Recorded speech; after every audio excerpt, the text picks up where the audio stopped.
Insanity is doing the same thing over and over again and expecting different results.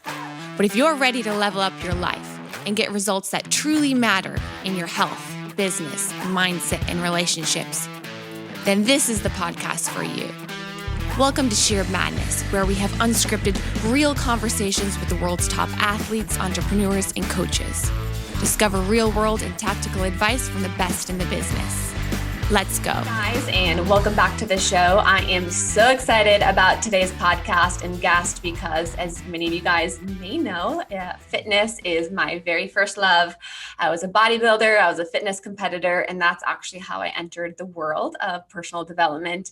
And I'm now a functional medicine nutritionist, but I am a big believer that fitness truly is the gateway drug to personal development. And although I am a nutritionist and I stand by the quote, you can't out-train a bad diet, I also believe that you can't out-diet no training, at least when it comes to wanting to be metabolically, physically, and mentally at your very best. It's about having a longer health span, just not a longer lifespan. That's really why all of us are here today listening and watching. So the time we have on earth, feeling our best and looking our best. And today's guest is going to give us all the secrets about training smarter and not just working harder. Phil Fit is no secret, but his fitness community has been. Phil Fit's training has spawned between dozens of stars and celebrities, including Bachelor Nation's TV star Tyler Cameron, Hannah Brown, Matt James, and the Quarantine Crew, as well as MMA fighter Michael the Don Lombardo. And his goal has always been to change as many lives as he possibly can. And to achieve this goal, he knew it was time to bring his big personality into the homes of others. And Phil Fit is now offering online classes as well as his very own fitness app that I'm sure we are going to dive into here a little bit later today on today's show. So Phil Fit, welcome to Sheer Madness. Well, thank you, Rachel, for having me, guys.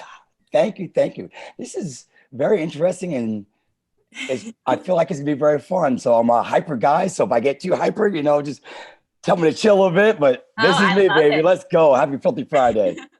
I love the energy. And we were just talking a little bit before the show, but I am very introverted, but I'm also an empath. So I take on other people's energy. So you bring the energy and I'll just adapt to it all. And I think that's a huge part of being a trainer is you are literally motivating other people. So you have to bring that energy into the room. And I can just already tell that about you is you just bring this incredible radiance and energy about you that is just so contagious. So I want to start out today's podcast just giving the listeners a little bit more about your background, how you got started in the fitness industry and training, and how you got into what it is that you do here today. Okay. Well, I'll take you on a little journey of my life. My name is Philip Antonio Williams Sr. People call me Phil Fit. That's my business name. It started when I was a little boy. I'm the baby of 11 children, 7 girls and 4 boys. Yes. Wow, a litter. Yes. So I'll tell you, I grew up in a family of track runners, wrestlers, bodybuilders, male model, and etc. My older brothers who I look up to. And bodybuilding came in my life when I was just a little boy. My brother was a teenager and I was probably around 8 or 9 years old. My first bodybuilding show. Wow. Very young. Very young. So I just really grew up in the industry that way. And you have these big brothers that you want to look up to that got you in working out. So I started by doing push-ups and little plyometric calisthenic movements by mimicking them. And it led me up into today as well. The passion of training started very young with me. Wow. So you were just kind of always surrounded around it since you were a young kid. Always. And I played multiple sports. I ran track. I played football, martial arts at a very young age. My father put us in martial arts at the age of 3 years old for respect purposes. I'm a yes, sir, no, sir guy. Yes, ma'am, no, ma'am, for being raised by very strict religious parents. So it sounds like your parents had a big impact on you guys. Major. I'll be honest, I'm a big mama's boy and an empath. You said earlier, I I feel you on that one. I'm a big energy person. And as I give a lot of energy, I feel people's energy all day long. So yeah, I wear my heart on my sleeve on top of that. Yeah, I think that's so fascinating about just like the environment we grow up in and how that really shapes our mindset and who we are today. And I know just following you on social media, one thing that I know right off the bat about you is you're a huge family man. It's something you're always talking about, your family, and of course, fitness as well too. Yes, yes. With all of that. But it's just so amazing to see how that was just engraved in you since you were a young kid. Were your parents athletes as well? Is that kind of why My fitness became a big my thing?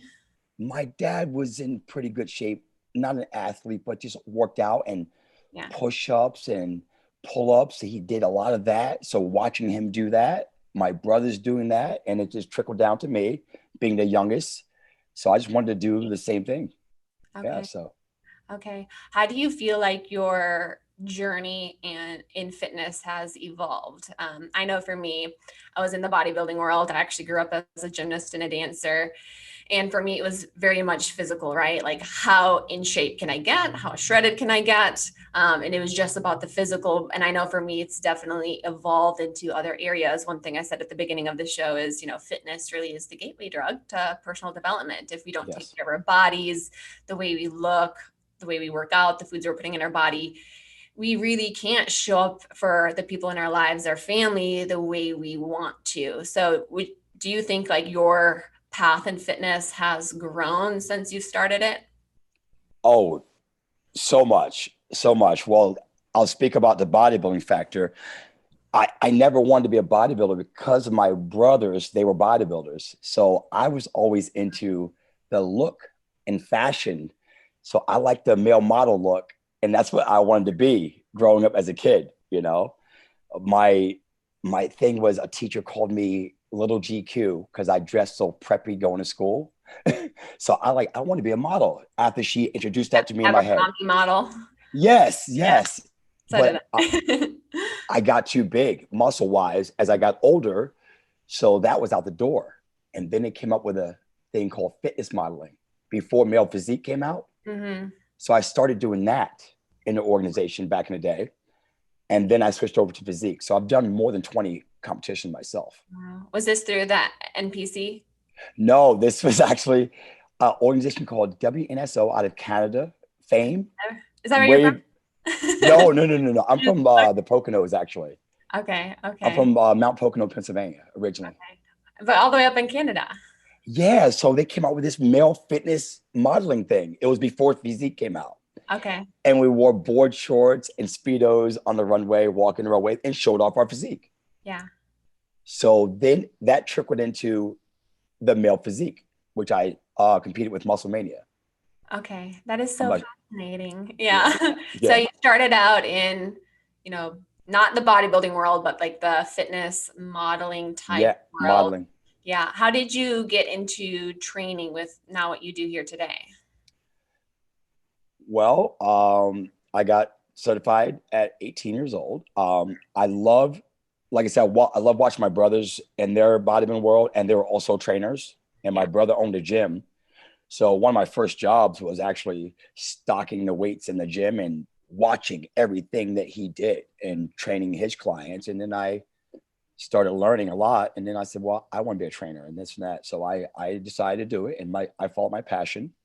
And like I said, fitness is my life. So every single day I'm into doing push-ups and air squats. And I did go heavy for a little while, but now that I'm older, I do more plyometric calisthenic training for my own body. Okay. So yeah, that was kind of leading into my next question about fitness philosophies. Do you feel like the type of training you have done has evolved, or do you follow any kind of specific fitness philosophy that you use with your clients here now?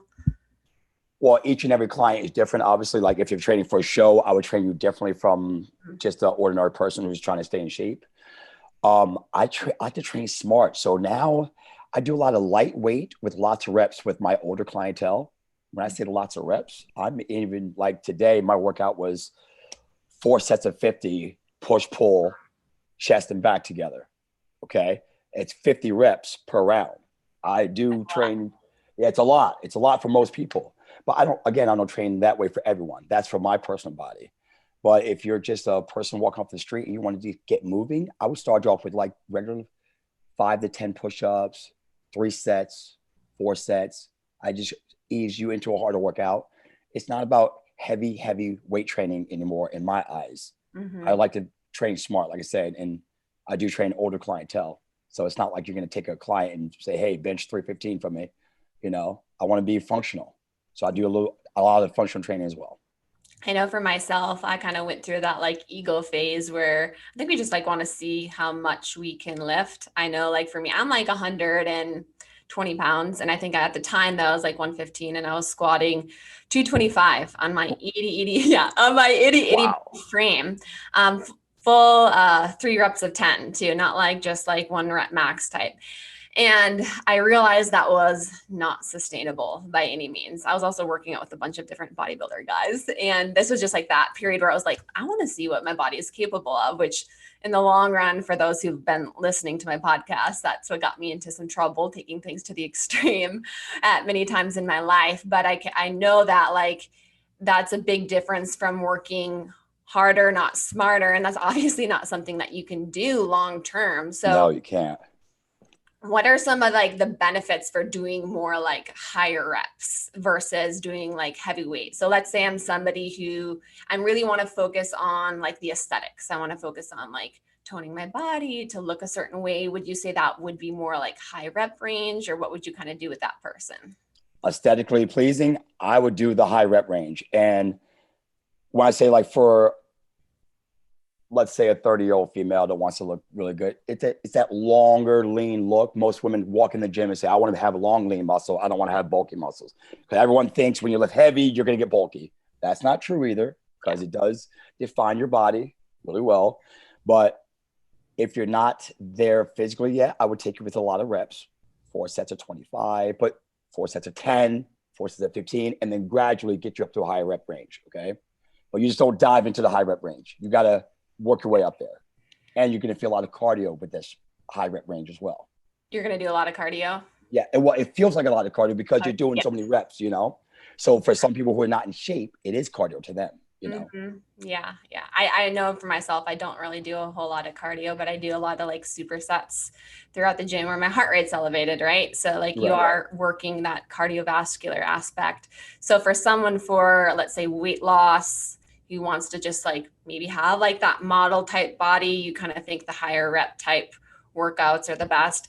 What about just cardio though? Because I think a lot of women I know that come to see me, they kind of are just cardio focused. Well, cardio is not going to build a muscle. Okay. So, like there are some people I see every day walking the treadmill hour a day and they leave the gym, but their bodies never change. If you just add a little bit of weight training into that workout, you will definitely see changes. So for that person, and I don't do high reps every day. So let's back it real quick. I take my body, I'll do a day or 2 heavy and then high reps on the other days. But I also mix my cardio with my weight training. Like say I'm doing a day of just no weight training, just body weight training myself. I would do 25 push-ups, 25 tricep dips, max out to the pull-ups, and then go run a sprint on the treadmill and do a full-blown circuit. Mm-hmm. Today, we call that a HIIT circuit. Yes. Well, I've always done that before they came up with the word HIIT, so. Yeah, so it's kind of incorporating like the body weight strength training with like keeping your heart rate up. Correct. Do you feel like that's more effective for fat loss than steady state cardio? I do. Personally, I do. I mean, that's my opinion. Yes, yeah. I do. I find I get a lot more results that way with my clients too. So, I've had more than 10 women lose 100 pounds. I've had one of my best is 250 pounds and we grinded it out like that. We started off slow. I had to walk the treadmill each and every day. And then slowly I introduced weights to her. I didn't go heavy right away, but as she lost her weight, I put that weight back on her body. Like we did hikes. Say she lost 5 pounds. She had to carry a 5-pound plate in her hand. She eventually lost 100 pounds and she carried 100 pounds on her body, to know what it felt like, to never know that she wants to go back there again. So she's one of my best people in my career that I've lost the most weight with, I believe, 250 pounds. I love that. I haven't actually heard of that before, like adding the weight back on Yes. that you've lost. Yeah. Yep. Yeah. That's incredibly fascinating, because I think a lot of people, we get fear of either reaching a plateau with weight loss. And Right. I know for a lot of women, there's also the fear of getting big and bulky. And that's something I run into a lot with the women that I worked with. There's that phobia, there's that intimidation factor with the lifting weights and being in the gym. It's very much male predominant. I thrive off of that. I love it. I love the weights, but I also know it's hard, especially if it's something you haven't done before. You look online with a lot of women who are bigger, than what we're maybe used to seeing. And there's that fear of like, oh my gosh, I'm going to lift weights and I'm going to look like this giant bodybuilder. And oh my gosh, that's going to happen to me. And, I know I've been training like weight training solely for like 10 years now. And like, I'm as big as I could literally probably naturally ever get. I'm like, this is it, guys. And I'm like, if you can put on muscle that way, like, you have the best problem in the world, but I wish it really, really worked that way. So do you have any advice for, I guess, the women listeners, which is primarily a lot of the people who are listening to my podcast, who want to lose the weight, but usually the words I hear is like tone, right? So Right. essentially what we want to do is lose fat, but have that nice like body curvature as well, versus instead of doing a bunch of steady state cardio, where I know we end up kind of even sometimes like in this skinny fat where maybe we lost weight, but we're kind of like, we don't really have that structure that I know a lot of us are looking for when we're following those models online and being like, oh my gosh, that's the body I want. I know everyone does that. First, let me say they should start appreciating and loving themselves, for one, and stop chasing somebody else's image that they see online. Let's start with that. But I agree. To lose that body fat and that tone, like I said, you got to mix up your workouts. I don't believe in the old school. Monday is chest day. Wednesday, we're doing arms. Everyone knows what they're doing every week. I'm all about mixing it up. So Monday, start with legs, and don't be afraid to go heavy, but do it with a partner that knows what they're doing, or in fact, get a trainer, and they can do it even more efficient. Mm-hmm. But yeah, if you want to see the curvature, the booty pop, which I'm big on that too. Yep. Squat. You gotta be able to go a little heavy on certain days. Okay. And like I said, mix it up with the high reps on other days. Mm-hmm. But you got to ease into that stuff, and you got to know what you're doing.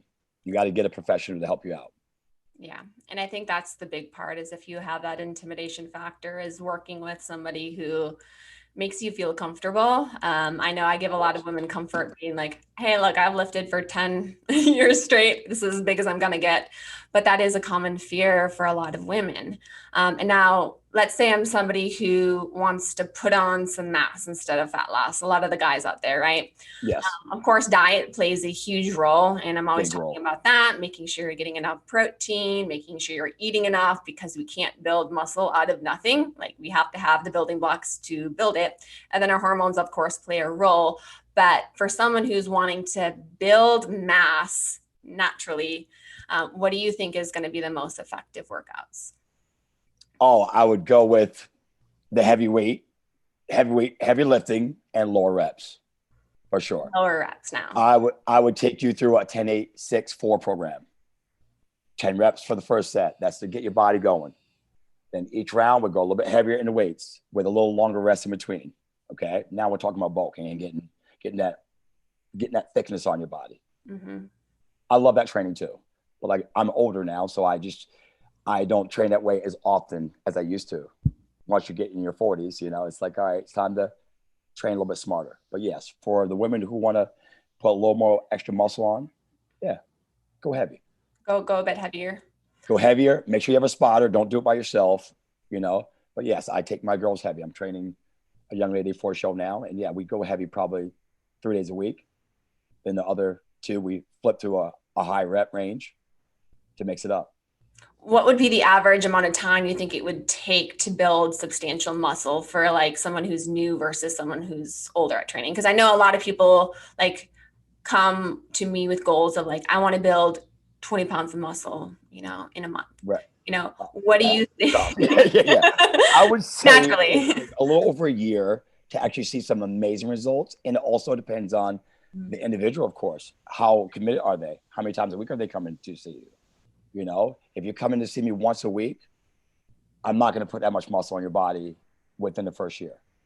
If you're coming to me 3 times a week, oh yeah, you can see a bigger difference, and if you're doing your homework at home, like you said, the diet part, which I personally send my clients to a nutritionist, a professional, because that's not my thing. So I want to send them there. So once you get your eating dialed in and the weight training with me, I can, as short as 6 months, you can see some amazing results. Yeah. But not 1 month putting on 20. Not 1 month. Don't blink an eye and expect results right away. That's the problem with our world now. Everybody wants it right now. Yes. And a lot of the people we see online, I think, who are overnight successes, who have like that massive amount of muscle, who are shredded, I would tell my clients, this has been a long journey for them most of the time. And a lot of those guys who are pretty big and shredded, they've probably gone through multiple cycles of building and cutting, and they've gone back and forth. And I know a lot of us, we try to go this at the same time. We try to go left and right. So we'd want to build a ton of muscle, and we want to lose a ton of fat.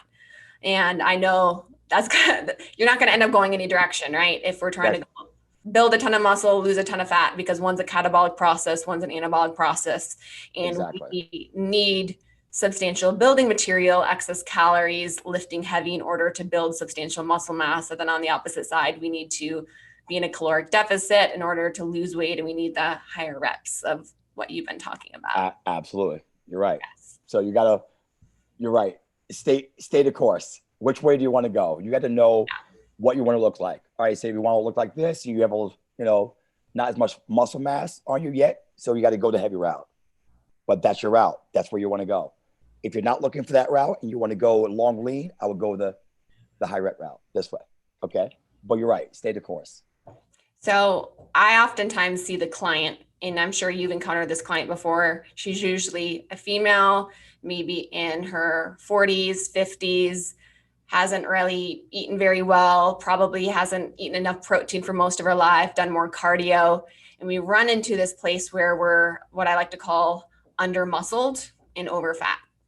So this person really needs to put on some skeletal muscle mass because they're at the risk for sarcopenia, which can cause a lot of other issues, metabolic issues, because muscle is so much more than just locomotion. It literally decreases inflammation in the body. It helps with blood glucose disposal. So it's not just literally the way we look in our physique. It is a metabolically active organ. So a lot of times with my clients my women are under muscled, they kind of struggle with losing weight because their metabolism has been affected. But then on the opposite end, they have a good amount of fat they need to lose. So this would be somebody whose BMI and body mass index is relatively normal. So based off of their height and based off of their weight, yet they can't really lose the weight and they feel like they are still out of shape. They're softer, quote unquote. Yep. What direction would you focus on first for this person? Would you focus on building muscle, or would you focus on more of that fat loss? I would focus on, honestly, more of the fat loss to start you off. If we're talking about a person who doesn't work out at all, that's coming in at 40, 50 years old. Someone who's done a good amount of cardio, they've been trying to get this fat off, but they're pretty deficient in a good amount of skeletal muscle mass, but they do have a good amount of fat to lose. I would start them on maybe the 8 to 10 rep program and start off a little heavy, not too heavy that they've never done before, but heavy that, like for you, 50 pounds on a chest, that's not going to kill you. If they can bench the bar, which is 45 pounds, that might be heavy to them, Yeah. And I would try to see if they can get 8 to 10 reps with a 45-second to minute break in between. So we start slow with them. I start very slow on each individual that comes in the gym with me. Yeah. So just getting them even started with the weight. just to get you started, get your body moving, and then who knows, in 6 months, you could be benching with weights on the bar as well. I don't know if you've seen this, but people who also haven't lifted weights very much, like they are new to the weight room, they sometimes can build a little bit of muscle being in a calorie deficit. Yeah. As they have the stimulus that they've never had before, where their body's able to maybe put on, not a lot, but a couple pounds of maybe some muscle mass, they lose fat. And the more muscle they have, the more they're able to lose fat. Have you ran into that with any of your clients before? Oh, yes. Very true. They're like genetically gifted underneath there, so all we would do is bring it out of them. Like you can see, like you see if someone walks into the gym with you, like, you know what, wow, they have great potential. I know exactly what I would do to them, but they've never lifted a weight in their life. So try body weight first.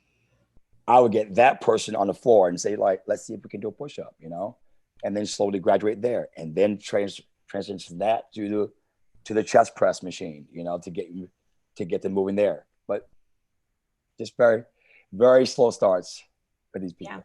Yeah, I definitely agree with that. It's just getting started with the weights. I just think it's so common to see with women, that fear of lifting weights, and then also kind of getting in that skinny fat. I hate using that word, but body composition where we kind of do have metabolic issues, even though from like a weight and height standpoint, we may be deemed as perfectly okay, where this person really does need to emphasize the strength training. And this is why we have experts like Phil Fit, because we need strength training. We need to support our skeletal muscle mass. I think it is the number one thing we can do for anti-aging is Absolutely. to support our skeletal muscle mass. I want to talk and kind of switch here and talk a little bit about mindsets, because in one of your posts, you actually talked about how the gym saved your life, how it taught you drive, how it taught you to motivate others. And you were even bullied as well by friends. And I want to kind of dive into that a little bit, because kind of like what I said here at the beginning is I think fitness really is this gateway drug to personal development. And it's my drug. It's your drug? It's my drug, yes. Yeah. What does that mean to you though?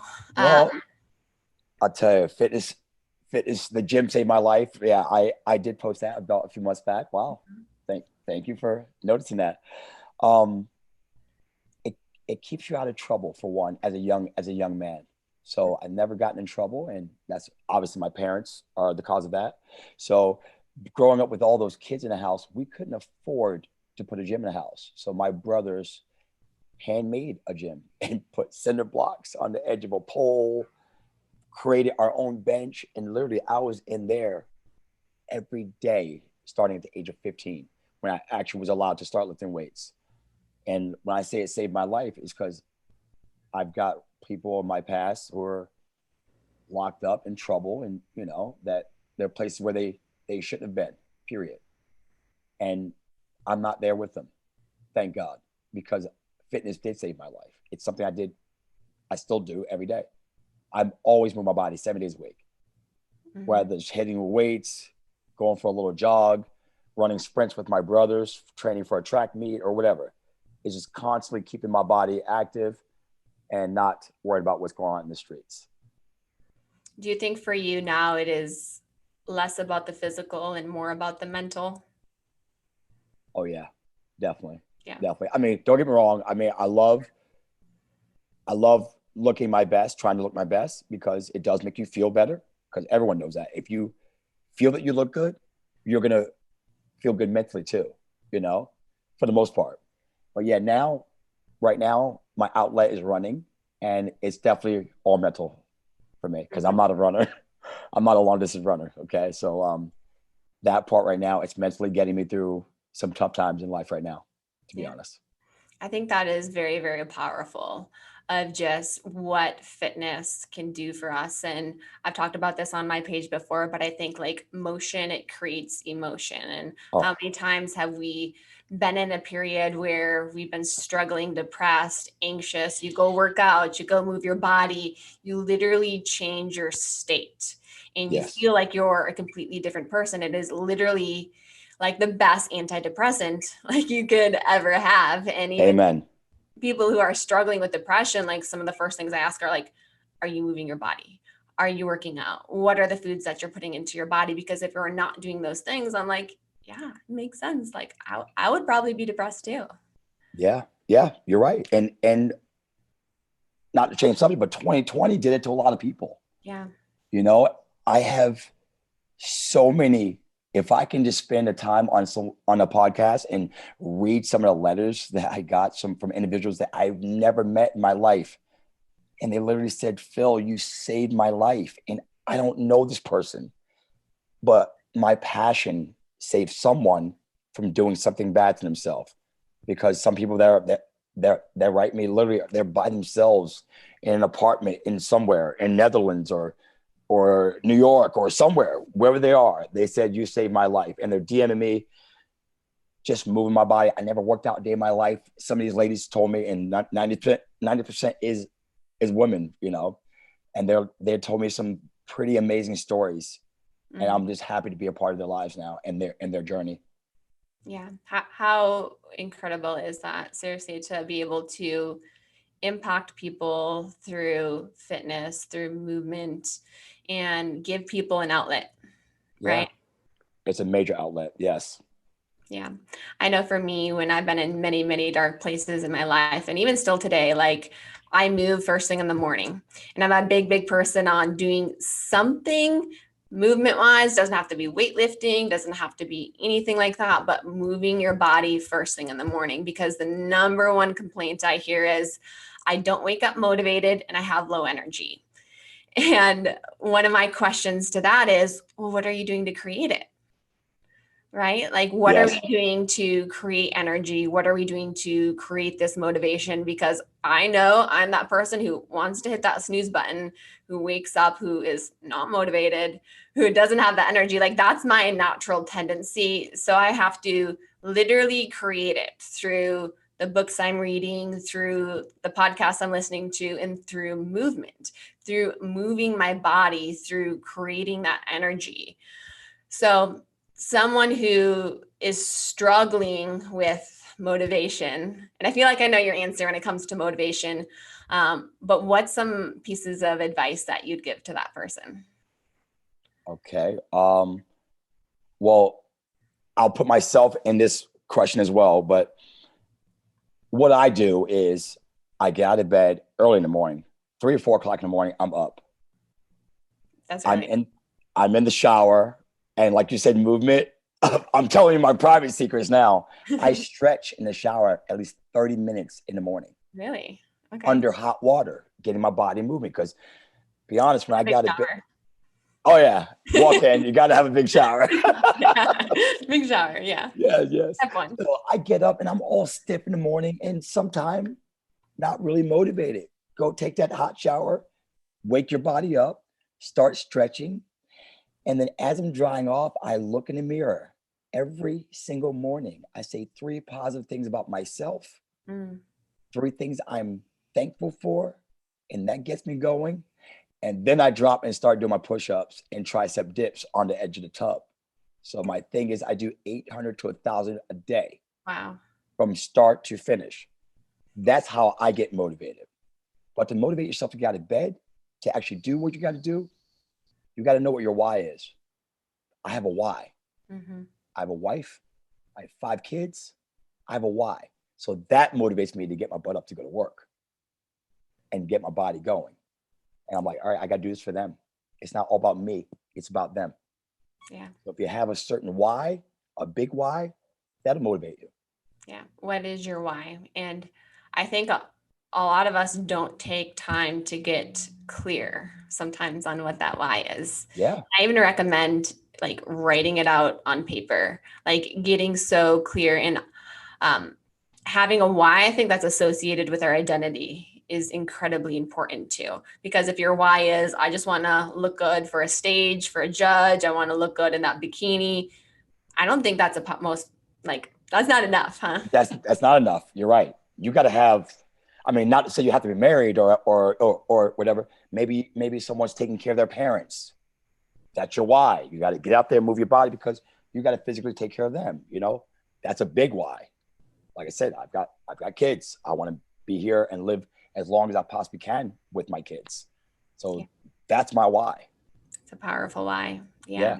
It's, that's looking outside of ourselves. And sometimes it's tying it to the people in our life, our family, the people we love, being able to show up for them. Sometimes it's even just showing up for yourself, being your best self. If you're someone who's struggling with depression, who hasn't felt like you've been able to have the confidence and maybe been even holding on to an identity that no longer serves you, an old version of you, this is you showing up for you and doing things that are hard. And I think that's what's a lot of us run into, right? It's hard. Yeah. It's hard to have to wake up early in the morning. It's hard to have to do the workouts, to do the work. It's hard. And I think we're usually the people who are in our own way too. And I'm a big believer, and I don't know if you agree with this, but we should do something every single day that we don't want to do. That is hard. I'm a big, yes. Amen to that. Amen. No, seriously, it is because it gets you out of your comfort zone.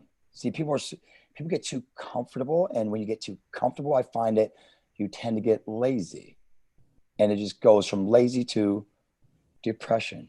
And then everything is a domino effect. It's just all downhill. So yeah, doing something out of your comfort zone is a big deal. I'm doing something out of my comfort zone right now. Mm-hmm. I've never done this before. This is out of my comfort zone. I'm training for a marathon. That is way out of my comfort zone.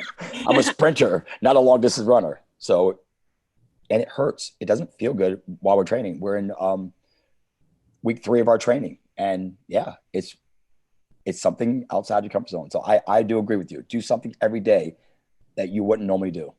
Mm-hmm. What do you feel like that does for us? Like when we do something outside of our comfort zone, what does that do to the mind?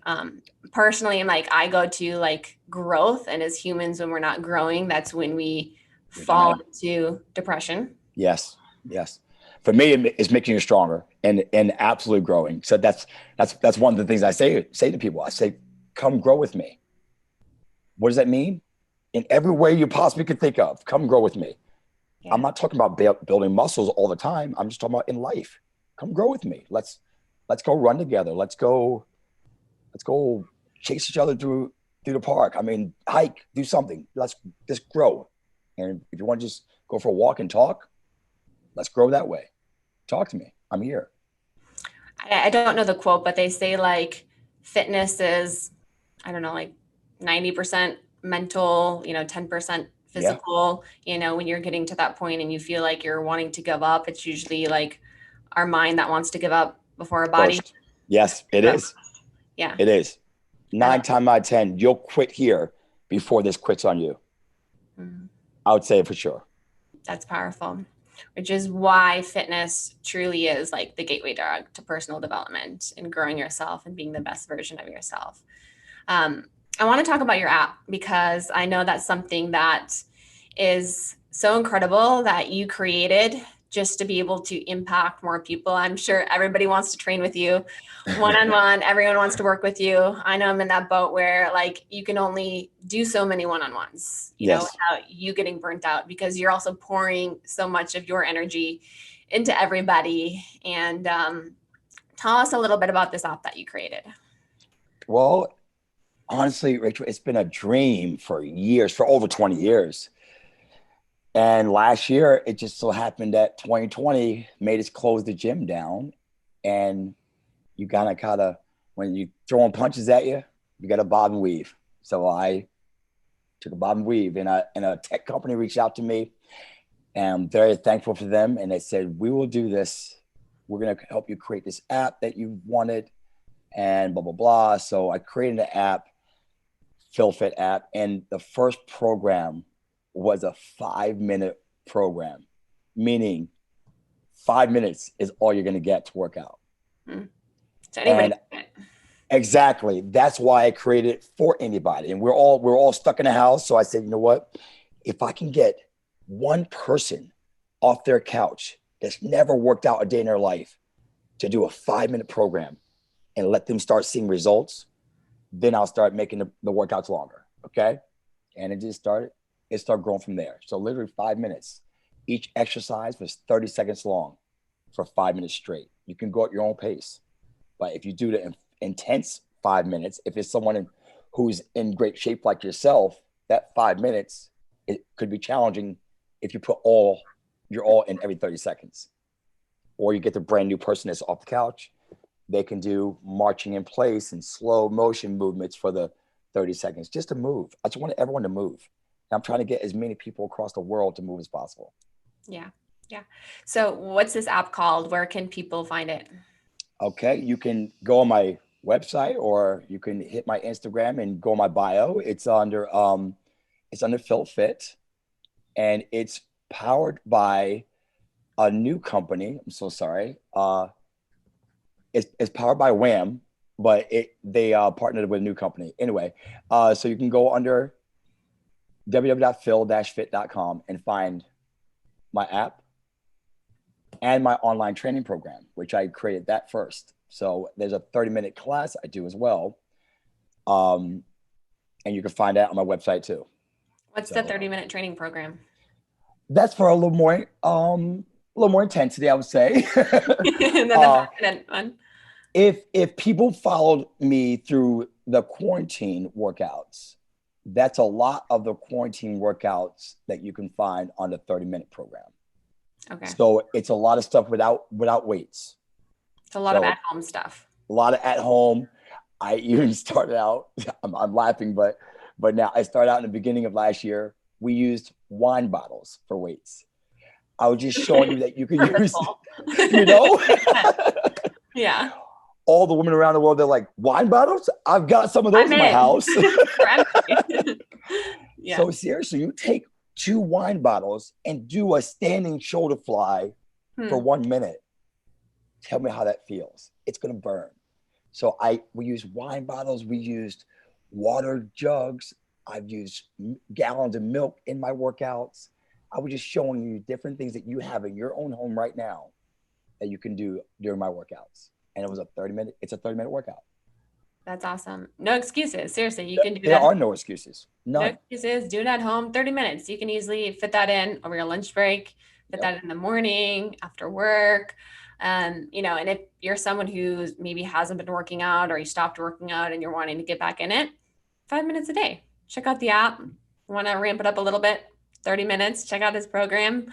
That's awesome. I love that, because I think sometimes we intimidate ourselves, right? We're like, I have to go do an hour and a half long workout every single day. And this is why most of us can't stick with it. Like, start somewhere. 5 minutes. Start somewhere. And I'm glad you said that. People always say, I don't have time. Well, that's why I created that 5-minute workout, because everyone has 5 minutes. You either want to do it or you don't. That's it. Yeah. Either you won't, or it's not a can't, it's a won't. Exactly. And then consistency is key, guys. Consistency. So if you can't do it every day, aim for 3 days a week. Take 3 days a week, 5 to 20 minutes a day for yourself, self-care, self-love. Use it as that to make yourself feel better, period. I'm in. I'm going to start doing this. I want to do the wine bottle workout. I mean, let's go. Listen, it was a lot of fun. Check it out. It sounds awesome. Seriously, you guys, go check it out. We all have 5 minutes a day. 5 minutes a couple times throughout the day. You can easily split it up. You want a little bit more intensity, check it out, his 30-minute program. I'm really curious to see all of the milk jugs and all the there's all kind of stuff going on. You never know what I'm going to bring out. Yeah, guys, download his app. Seriously, if you're someone who's wanting to get back in the gym, get fit, figure out some workouts that you can do, this is an incredible resource. And I know a lot of you guys listen to my podcast for nutrition education and all this different bioscience that we're talking about. But like this, I can't reiterate, is so important. We have to be moving our bodies every single day. It's not a negotiation, like some way, shape, or form, we need to be moving our body. It's just part of living. It's part of overall health. And, Phil has created just such an incredible platform between his social media, between his app, to just give you guys literally free content if you follow him on social media. Yep. And that's how I found him. So thank you so much, Phil, for coming on my podcast today. I know you are impacting so many people's lives, and your energy just radiates to everybody who's going to be listening to this show and the people who follow you on social media. I know that's what drew me into you, is just your energy that you had about you. And I'm really excited to see where your app goes here in the future. And you guys, I'm going to be putting his Instagram here in the bio. Give him a follow, go download his app. You definitely won't regret it. And thank you so much for coming on here today, Phil. Rachel, I is my honor and my pleasure. And I appreciate you having me on your show. Awesome. Thank you so much. This has been Sheer Madness.